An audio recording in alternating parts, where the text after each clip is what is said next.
भारत के धर्म विरोधियों, अभी तक हिंदू चुप थे, इसका मतलब ये नहीं थे कि डरे थे। अब छेड़ोगे तो छोड़ा नहीं जाएगा। हां, डरे नहीं थे, एक होने की तैयारी कर रहे थे। अब ये सोलापुर का नजारा बता रहा है कि हिंदू क्या है, बोलो बोलो बोलो, हम सब हिंदू। बांग्लादेश में हिंदुओं पर अत्याचार हुआ, कुछ हिंदू भारत आ गए। भारत कितना अद्भुत है, यहां हसीना को भी जगह मिलती है और सीमा को भी जगह मिलती है। हसीना और सीमा दोनों भारत में ही सुरक्षित हैं। इतने इस्लामिक राष्ट्र हैं पर भारत में सुरक्षित हैं। हम किसी के बुराई नहीं करते, हमें क्या लेना देना, हम तो बाबाजी आदमी हैं। और अगर किसी को बुरा लग भी रहा हो तो हाजमोला की गोली खा ले, हम क्या कर लेंगे। हां, तो सुनो एक बात बताओ, बांग्लादेश में हिंदुओं पर अत्याचार हुआ, उन्होंने भारत से शरण मांगी, तो किसने मदद की? भारत ने मदद की। विचार करो, भारत में हिंदुओं पर अत्याचार हो जाए, कहां जाओगे? कहां जाओगे? बांग्लादेश वाले तो यहां आ गए, तुम कहां जाओगे? इस्लामिक राष्ट्र 60 से ज्यादा हैं, ईसाइयों के देश 90 से ज्यादा हैं, हिंदुओं का एक भी देश नहीं। आज इजराइल लड़ रहा है अपनी संस्कृति को बचाने के लिए।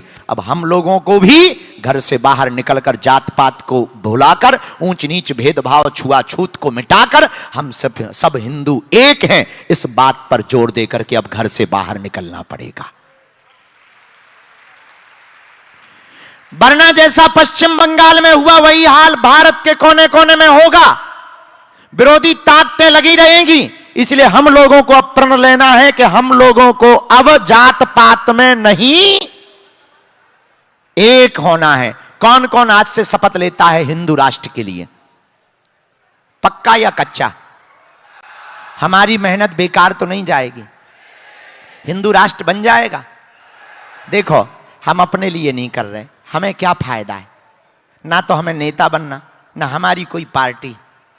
कथा तो हम पहले भी करते थे, जो अपनी जान की बाजी हम हथेली पे लेकर चल रहे, पद यात्रा कर रहे, यहां वहां भग रहे, दिन रात एक किए हैं, हम अपने लिए नहीं कर रहे। आने वाली हमारी बहन बेटियों पर अत्याचार ना हो, इसके लिए जी रहे हैं। श्रद्धा जैसे 35 टुकड़े ना हो गए, इसके लिए जी रहे। इसके लिए हम ये सब कर रहे हैं कि जो तिरुपति बालाजी के प्रसादों में हुआ वो भारत के किसी भी मंदिर में ना होवे। इसके लिए लड़ रहे हैं हम कि ये दिवाली और होली पे ज्ञान ना देवें, क्रिसमस डे, 1 जनवरी और बकरीद पर भी इनका ज्ञान का मुंह खुले। इसलिए लड़ रहे हैं कि हिंदू एक हो जाए। अंगूर के बारे में सुना तुमने? अंगूर जानते हो? जानते हो अंगूर जिसे खाते हो? उसी अंगूर की कीमत होती है जो गुच्छे में रहता है। गुच्छे से टूटने के बाद अंगूर बहुत सस्ता बिकता है। गुच्छे से टूटने के बाद अंगूर सस्ता बिकता है। उसी प्रकार तुम्हारी कीमत तभी रहेगी जब तुम सब हिंदू एक रहोगे। इसलिए अब हम भारत को बांग्लादेश नहीं बनने देंगे। सब लोग प्रसन्न रहो, मुस्कुराते रहो, और हां, हंसा करो, हंसाया करो। बागेश्वर धाम अपने बाप का घर है, आया जाया करो। हम सब हिंदू, हम सब हिंदू। इसलिए आज से हम लोगों को हर हाल में क्या रहना है? अपने अपने दांत निकालना है। अच्छा, लेकिन दांत में ब्रश करते रहे ना, कि तुम ज्यादा हंसो, दांत के ब्रश ना करो तो अलग दिखाई देवे। हाँ हाँ, लेकिन ये तो मजाक की बात है। लेकिन हम लोगों को हर हाल में क्या रहना है? ये किससे सीखना? हनुमान जी से। हनुमान जी लंका गए रावण के सामने। रावण बोला, क्यों ए बंदर, कौन है? हनुमान जी बोले, बोलो 10 कंधर। हनुमान जी से रावण बोला, डर नहीं लगता है? हनुमान जी बोले, हमने कौन तेरा खाना खाया है जो डर लगेगा? लेकिन इस देश में कुछ लोग ऐसे हैं जिन्हें भारत में डर लगता है, और हमारे बजरंगबली ऐसे हैं, उन्हें लंका में भी डर नहीं लगा है। ऐसे हनुमान जी। रावण बोला, डर नहीं लगता? हनुमान जी बोले, हमें नहीं लगता। तो रावण ने हनुमान जी को डराने के लिए मौत को बुलाया। मौत हनुमान जी के बगल में खड़ी हो गई। रावण बोला, क्यों बंदर, अब डर लग रहा? देख, मौत बगल में खड़ी हो गई। हनुमान जी और हंसने लगे, सोलापुर वालों जैसे। रावण बोला, क्यों हंस रहे हो, तुम्हें डर नहीं लगता? मौत तुम्हारे बगल में खड़ी। हनुमान जी बोले, बेटा हमारे बगल में मौत जरूर खड़ी है, पर देख तुझे रही है।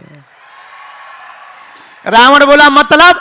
बोले, मौत हमारे बगल में खड़ी, देख तुम्हें रही है, और हमसे पूछ रही है कि रावण कब खाएंगे, रावण को कब खाएंगे। रावण बोला, चुप रहो। ऐसे हमारे हनुमान जी महाराज हैं जो लंका में भी विरोधी ताकतों के सामने डरते नहीं हैं। जिंदगी में हर हाल में खुश रहना होगा। आ जाए तो ठीक, ना आए तो ठीक। आए तो भगवान की कृपा, ना मिले तो भगवान की कृपा। और हां, तुम टेंशन में भी मत रहा करो। एक आदमी हमें मिला, बोले, गुरुजी आप कहते हो हर हाल में खुश रहो, आप खुशी होने के मंत्र देते हो, लेकिन हमारा पड़ोसी हमें रोज गाली देता है। हम कहा चलो हमें ले चलो। बोले, वो तुम्हें भी गाली देगा? हम कहा नो प्रॉब्लम, चलो। हम गए और सच में वो गाली में पीएचडी किए हुए था। रहा होगा सोलापुर का। खैर हम सोलापुर की बुराई नहीं कर सकते क्योंकि अभी हमें 20 मिनट रुकना भी है, तो हम आप लोग, लेकिन रहा होगा। हम जैसे ही उसके घर गए, वो हमें गाली देने लगा, इतनी गाली देने लगा कि भयंकर। तो वो बोला, देखो गुरुजी हमने कहा था। अरे हम की देने दो भाई, इसकी गलती नहीं है। दरअसल रिश्ते में ये हमारे साले साहब लगते हैं, तो जीजा और साले में तो गालियां चलती रहती हैं। वो भी हंसने लगा, वो भी हंसने लगा, हम भी हंसने लगे। लो, हमने अपना मुंह भी खराब नहीं किया और हमने जवाब भी दे दिया, और सामने वाले को समझ में भी आ गया कि गुरु आखिर गुरु होता है। और जब हम धीरे से निकले, पता है तुम्हें भी कोई गालियां दे, तुम्हें भी कोई बुरा कहे, तो पता है तुम्हें क्या करना चाहिए? पूछो क्या करना चाहिए? कान में जाके सेम टू यू बोल देना चाहिए। तुम्हारा मुंह खराब नहीं होगा। इसलिए मेरे प्रियजनों, हर हाल में क्या रहो? अरे बोलो जोर से, हर हाल में खुश रहो। जिंदगी है, यहां सब कुछ लगा रहना है, पर तुम हर हाल में खुश रहना सीखो। एक साधारण सा बालक थॉमस एडिसन जिसे स्कूल से हटा दिया जाता, वो महान वैज्ञानिक बन जाता है। एक सिद्धार्थ नाम का बालक महात्मा बुद्ध बन जाता है। एक छोटा सा बच्चा जिसकी बॉडी काम नहीं करती, स्टीफन हॉकिंग, महान वैज्ञानिक बन जाता है। इसलिए सोलापुर के जितने भी युवा और हमारे परिवार के सदस्य, कुछ माताएं भी आई, बहनें भी बैठी, बहुत दिनों से इच्छा थी कि गुरुजी मिलेंगे, कथा सुनेंगे, वो बड़े भाव के साथ, बड़े चाव के साथ में आई हैं। हम यही प्रार्थना करेंगे, आप लोग ऐसा लक्ष्य केंद्रित करो, हर हाल में खुश रहो, मुस्कुराओ। एक दिन ऐसा आएगा, संकट तुम्हारे घर से सदा सदा के लिए भाग जाएगा। लेकिन हमें हर हाल में क्या रहना है? जोर से बोलो, जोर से बोलो। हमें उनको नहीं देखना है जो विफल हुए, हमें उनको देखना है जो सफल हुए हैं। और सफल कौन कौन हुए? हजारों प्रमाण ऐसे हैं। एक आदमी हमें बोला, बीच में हम थोड़ा व्यस्त हो गए साधना में, भजन में, कथा ज्यादा करने लगे। गुरुजी आजकल आप चुप क्यों हो गए? हमने कहा, ठटरी के बरे, शेर अगर 4 कदम पीछे जाए तो चुप नहीं कहते, डरना नहीं कहते हैं। लंबी छलांग लगाने के लिए शेर अक्सर 4 कदम पीछे जाता है। हमारे भारत में महान रूप में जिसमें महा उपसर्ग लगा है, उस प्रदेश का नाम है महाराष्ट्र। और महाराष्ट्र इसलिए महान है क्योंकि यहां संत ज्ञानदेव है, यहां संत तुकाराम, जगतगुरु तुकाराम भगवान प्रकट भये।